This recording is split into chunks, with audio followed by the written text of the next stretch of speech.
So we did Wild Parsnip and Cherry True Blood, project by me, Maddox, Henry, and Shaw. Wild Parsnip, it's a bush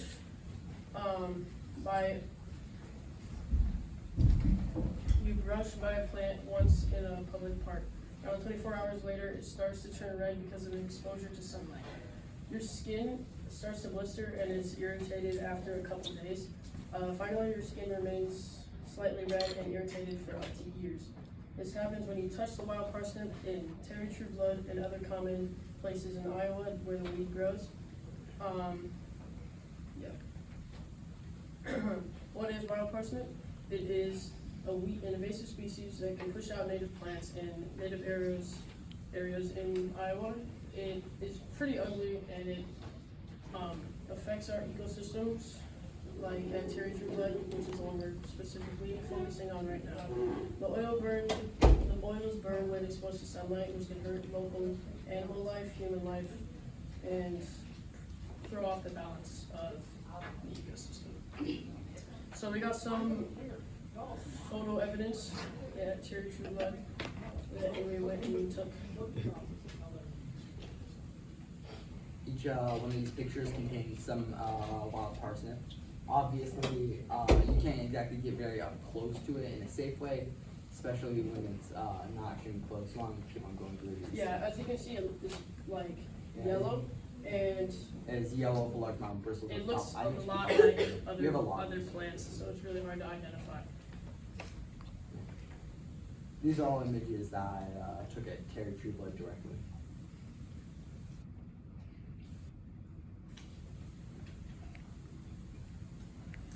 Why get rid of it?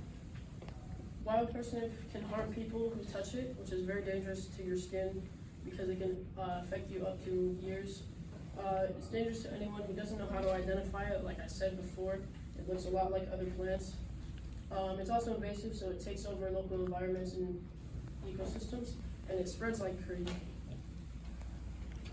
How do we get rid of it? A team of plant removers using safe chemicals to other plants, and it would be used to specifically get rid of wild parsnip.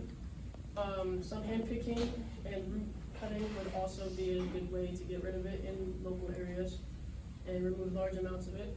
This could be followed up, it would be able to prevent the plant's growth and stop it from spreading as much.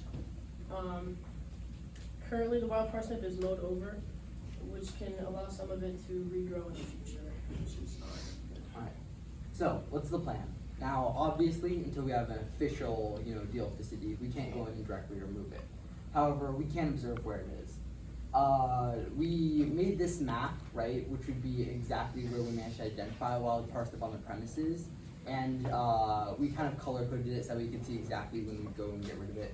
So we have like a day 1 plan where we get the majority of the side area, and day 2 where we could go through the rest. Now, granted, keep in mind, what's it called? Obviously, that can't be exact because wild parsnip is, a plant. It spreads, it grows. However, that is like the areas where we managed to identify it. So, what do people think? We used a Google form and actually a decent amount of in-person interviews to get 42 responses. Around 90.5% of our customers agreed it was a problem. So that's 38 out of 40 said yes, it is a problem.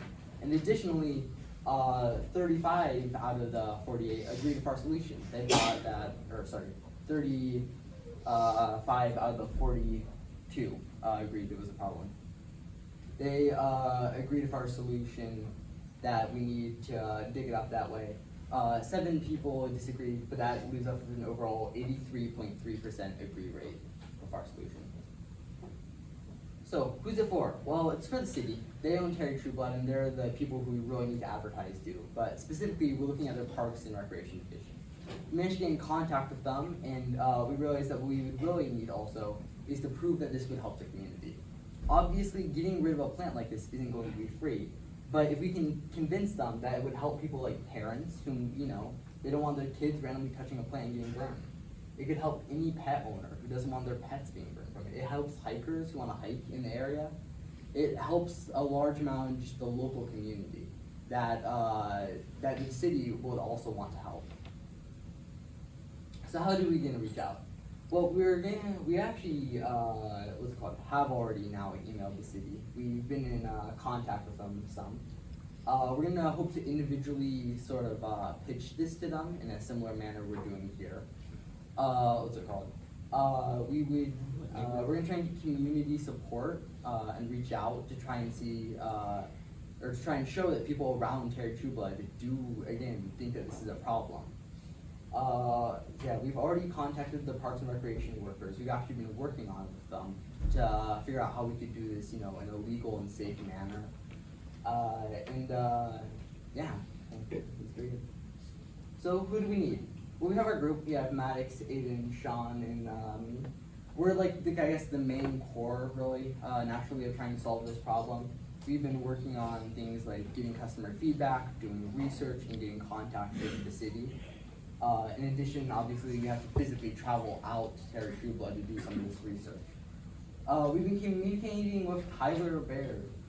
He's the superintendent of Parks and Forestry. He's helped us figure out a lot of issues with funding, practicality, just the legal issues behind this and how we can implement our solution. So he's also who we would have to go to contact once we really have our solution finalized. What's it called? We've also researched a lot of like methods used by similar businesses. We haven't really reached out, but it has still been helpful to have like other models to look at. Generally, again, like the big thing we're gonna need to do, or we're gonna really need, is what's it called? Permission from the city, which is the reason why it's so important that we have contact with them. What would we need? We would need some equipment in order to remove the wild parsnip, specifically meant to get rid of the parsnip. We would also need labor to use it. Our prototype has a map of the area and with plans to remove the parsnip in these red areas. Day 1, Day 2, self-explanatory. What do we need? We need to formally get the city to formally purchase wild parsnip removal permits. We would need to purchase proper equipment for this project. From there, we can do most of the physical work as project members, and maybe we could get some volunteers from local Boy Scout groups or church groups. We also need to find some community members to contact and build support for our project prior to the discussion with the city.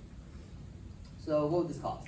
Well, large amounts of labor would likely be done by our group, just the 4 of us and any volunteers we could get. So that actually really helps reduce costs.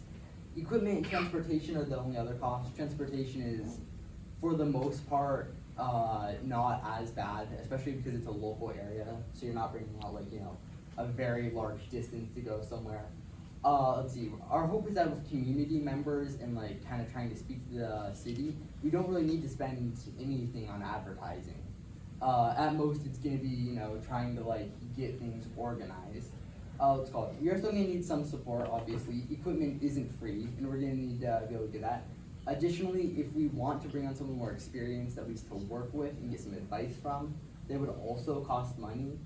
But yeah, currently we're just estimating around $750, which is a very good deal for this kind of service. Normally they spend thousands of dollars on their parks in general all year round because you have to pay people to mow, whereas we can do this far cheaper. So now where did the money come from? Obviously, main source, charging the city. This wouldn't end up being free, so we could try and get them to pay for them. Because this would be a mainly one-time thing and reduce the cost of getting rid of wild parsnips in the future, this could actually long-term save them money.